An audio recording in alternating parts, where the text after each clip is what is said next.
Afternoon दोस्तों। हम अपने सेकंड चैप्टर पे आए हुए थे और आज हम आगे की ओर पढ़ते हैं। वार विद द मराठास से शुरुआत करेंगे हम आज। From the late 18th century the company also sought to curb the and eventually destroy Marathas power. 18वीं शताब्दी के अंदर कंपनी ने जोर दिया कि जो मराठास की पावर है उनको क्या कर दिया जाए, ख़त्म कर दिया जाए। With their defeat in the third battle of Panipat in 1761 the Marathas dream of ruling from the Delhi was setters.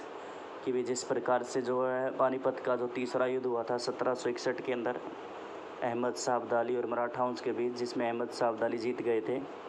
ठीक है, तो उसमें क्या है कि भी ये जो सपना था कि वो दिल्ली के ऊपर राज करेंगे तो वो बिखर गया था।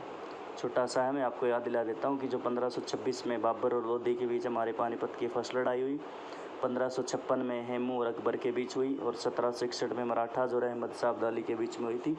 ठीक है, जो सेकंड थी वो हेमू जीत गया था। आगे है they were divided into many states under different chiefs belonging to the dynasties such as Scindia, Holkar, Gaikwad and Bhonsle. जो ये मराठास थे वो क्या अलग अलग स्टेट्स के अंदर वो अपने अलग अलग चीफ्स के अंदर बटे हुए थे, जिसमें क्या कि उसकी डायनेस्टीज थी वो सिंधिया थी, होलकर, गायकवाड़ और भोंसले थे। These chiefs were held together in confederacy under a Peshwa principal minister who became its effective military and administrative head based in Pune। उसके बाद क्या है कि भाई ये जो चीफ होते थे ये एक संधि होती थी इनके बीच में, कन्फेडरेंसी होती थी, और एक पेशवा होता था इनका प्राइम, जिसको प्रिंसिपल मिनिस्टर बोला जाता है। और जो इनका जो है हेडक्वार्टर होता था पुणे के अंदर, जहाँ से प्रशासनिक जो गतिविधियाँ हैं सारी वहाँ पर से कंट्रोल करते थे इकट्ठे।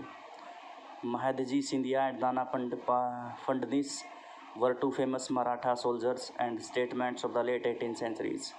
उसके बाद जो है दो व्यक्ति रहे हैं, महादजी सिंधिया और नाना फडणवीस, दो बहुत ही ज़्यादा फेमस मराठा सोल्जर रहे हैं। इसके साथ साथ एक बहुत अच्छे राजनीतिज्ञ रहे हैं जिनको अच्छी नॉलेज थी 18वीं शताब्दी के अंदर।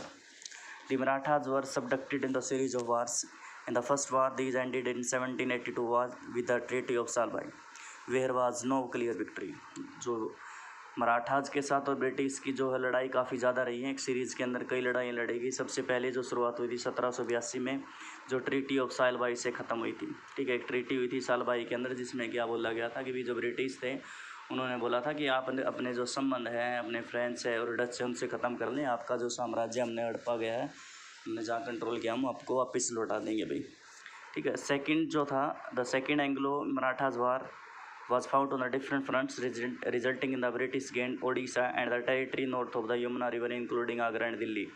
उसके बाद जो मराठाज के साथ जो है दूसरी लड़ाई लड़ी गई है जिसके अंदर क्या ब्रिटिश जीतने में कामयाब रहे। पहली में कोई भी क्लियर विक्टर नहीं था।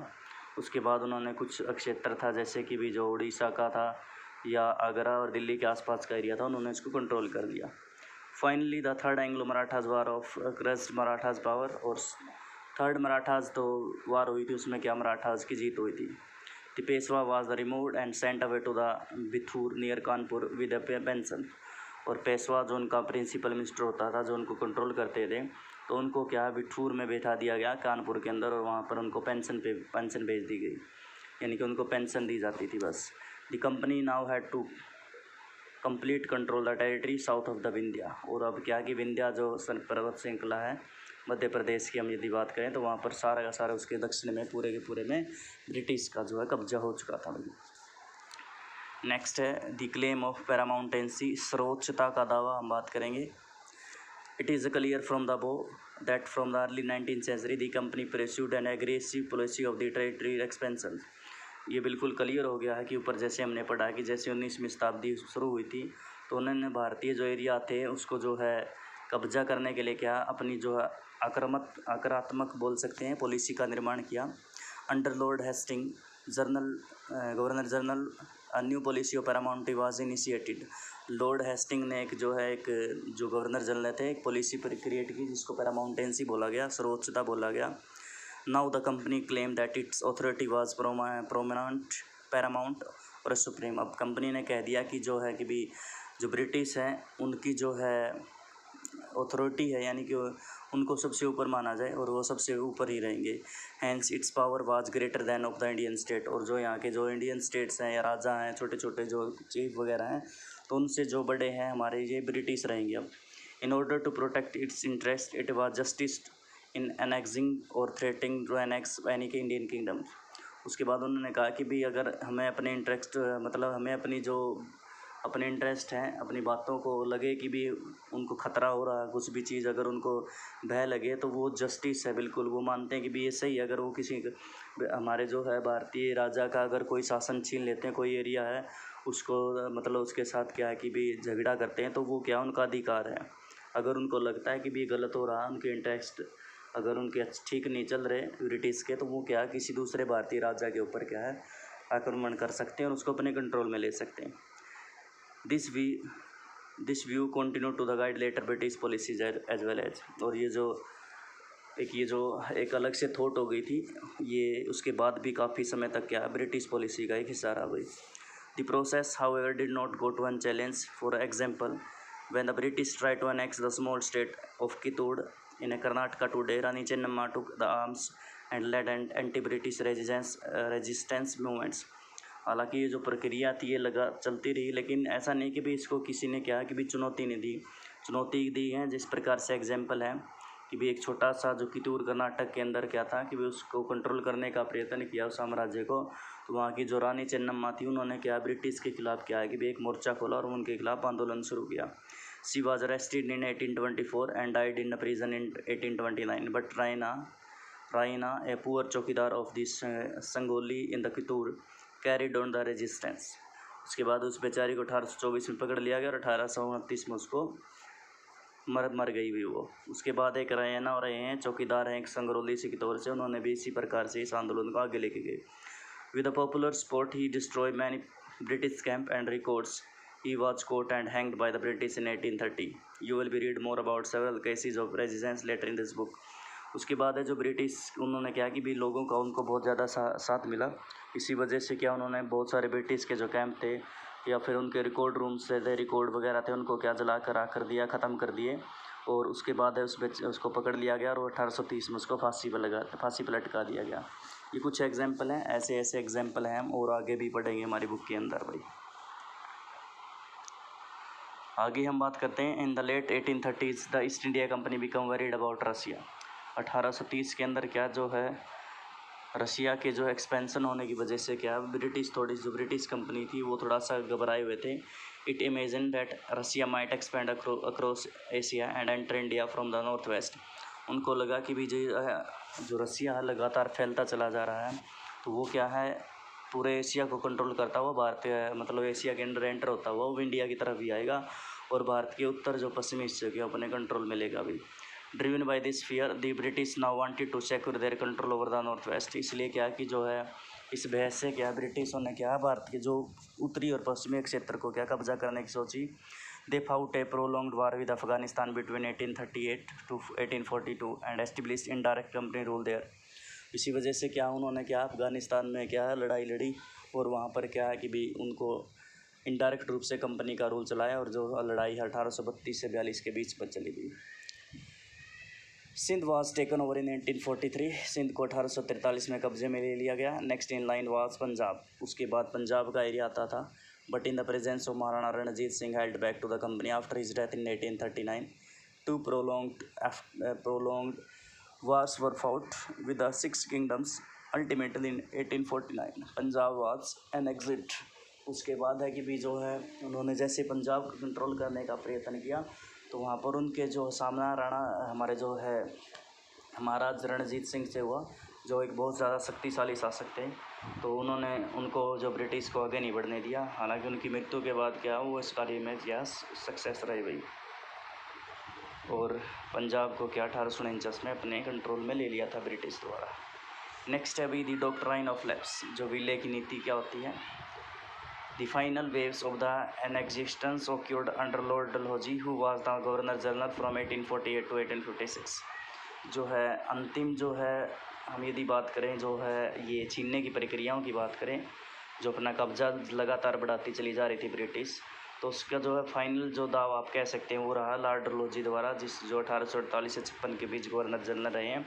ही devised a policy that came to be known as the doctrine of lapse. उसने एक नीति बोली जिसको विले की नीति कहा जाता है। The doctrine declared that if an Indian ruler died without a male heir, his kingdom would lapse, that is, become part of the company territory. One kingdom after another was an exit simply by the applying this doctrine. Satara, Sambalpur, Udaipur, Nagpur and Jhansi are some example. उसके बाद उसने कहा यदि भी किसी भी जो भारतीय शासक के पास अगर उसका जो है पुत्र जो वारिस नहीं रहेगा, यानी कि उसका जो पुत्र नहीं होगा, तो उसके किंगडम को क्या है छीन लिया जाएगा, जब्त कर लिया जाएगा अभी, और वो क्या है कंपनी के हिस्से में आ जाएगा अभी। उसके बाद एक के बाद दूसरी जो है एक के बाद एक इसी प्रकार से क्या कई किंगडम है जो ब्रिटिश ने क्या है इस नीति के तहत अपने कब्जे में ले लिए, जिसमें से कुछ इंपॉर्टेंट है जैसे सतारा है, झांसी का, संबलपुर का, उदयपुर का जो उनका साम्राज्य था कि उनके पास जो हम कोई भी मेल हियर न होने की वजह से बेचारों का साम्राज्य छीन लिया गया भाई। Finally in 1856 the company also took over Awadh. उसके बाद 1856 में अवध को भी कब्जे में ले लिया गया। This time the British had an added arguments. They said that were obliged by duty to take over Awadh in order to free the people from the misgovernments of the Nawab, enlarged by the humiliating way in the Nawab was deposed. The people of Awadh joined the great revolts that broke out in 1857. उसके बाद 1856 में क्या उन्होंने argument दिया कि जो आप ये जो सत्ता चला रहे हैं ये नवाब, ये सत्ता अच्छी प्रकार से नहीं चल रही और हमारा कर्तव्य बनता है कि भी जो ये मिस गवर्नमेंट चल रही है इसको क्या हम इससे आपको छुटकारा मिले। इसी वजह से क्या कि भाई उनको वहाँ से हटा दिया गया, अपना कंट्रोल किया, और जो हमारे नवाब थे उन नवाब्स का क्या है एक आप कह सकते हैं मजाक वगैरह उड़ाया गया। और इसी वजह से क्या कि भी अगले ही साल जो हम बात करते हैं कि भी एक बहुत बड़ा जो रेबेलियन उठ पड़ा जिसको हम 1857 की क्रांति के नाम से जानते हैं भाई। उसके बाद हम आगे की ओर चलते हैं, देखते हैं आगे क्या है। आगे है सेटिंग अप न्यू एडमिनिस्ट्रेशन। पढ़ते हैं आज इस पेज को ज़रूर पढ़ते हैं कि भी जो नया जो प्रशासनिक सिस्टम था वो किस प्रकार से शुरू किया। वारन Hasting was one of the many important figures who played a significant role in expansion of the company's power। जो वारन हेस्टिंग रहे हैं एक उनका जो बहुत ही बड़ा योगदान रहता है, खासकर यदि हम बात करें जो उन्होंने विस्तार की बात करते हैं, जो कंपनी की जो पावर थी उन्होंने लगातार अपने क्षेत्र को कंट्रोल में किया, तो वो उनमें क्या है वारन हेस्टिंग का नाम बहुत ज़्यादा आता है अभी। By his time the company had acquired power not only the Bengal but also in the Mumbai and Madras. उन्होंने न केवल क्या कि भी बंगाल के अंदर कब्जा किया, मुंबई और मद्रास का एरिया था तो वो उसके अंदर भी बहुत ज़्यादा उन्होंने क्या सफलता प्राप्त की भी। British territory were broadly divided into the administrative units called presidencies. These were three presidencies, Bengal, Madras and Bombay. Each was ruled by the governors. The supreme head of the administrative was the governor general। उसके बाद क्या था कि भी इनको क्या तीन भागों में बांटा गया था यूनिट्स में। इनको प्रेसिडेंसी कहा जाता है पूरे भारत को, जैसे बंगाल, मद्रास और मुंबई के अंदर इन सभी को क्या है जो रूल करता था गवर्नर होता था, और इसका जो है भी सबसे ऊपर वाला जो हेड होता है सुप्रीम, वो हमारा गवर्नर जनरल होता था। ठीक है, यहाँ पर गवर्नर उसको मेंटेन करके रखता था, लेकिन उनसे ऊपर कौन होता था, गवर्नर जनरल होता था। Warren Hastings the first governor general introduce several administrative reforms notability in the sphere of justice. तो सबसे पहले जो है न्याय की व्यवस्था के मामले में जो वारन हेस्टिंग ने क्या शुरुआत की थी भी। From 1772 a new system of justice was established. 1772 में एक नया जो है न्याय की एक प्रक्रिया शुरू की गई। Each district was to have two courts, a criminal court and a civil court. ये बोला गया कि भी जो है प्रत्येक जो डिस्ट्रिक्ट होती है उसके पास दो कोर्ट होंगे, सिविल कोर्ट और एक क्रिमिनल कोर्ट, इसे फौजदारी अदालत और एक दीवानी अदालत के नाम से जाना जाता है। Maulvis and Hindus pandit interpret Indian laws for the European district collector who preside over civil courts. The criminal courts were still under a qazi and muftis but under supervision of the collectors. उसके बाद क्या है कि जो मौलवीज होते थे और जो हिंदू होते थे, हिंदू पंडित होते थे, वो भारतीय जो नियम होते थे उनको क्या ट्रांसलेट करते थे यूरोपियन डिस्ट्रिक्ट कलेक्टर के लिए। ठीक है, और सिविल कोर्ट के अंदर वो निर्णय सुनाए जाते थे। और क्रिमिनल कोर्ट थे वो भी काजी और मुफ्ती के अंडर में चलते थे, लेकिन उनके ऊपर भी क्या कलेक्टर जो होता था तो वो उनके ऊपर बैठा रहता था, उनको मेंटेन करके रखता था। बस भाई काफ़ी है, कल इसको हम ख़त्म करेंगे इस चैप्टर को।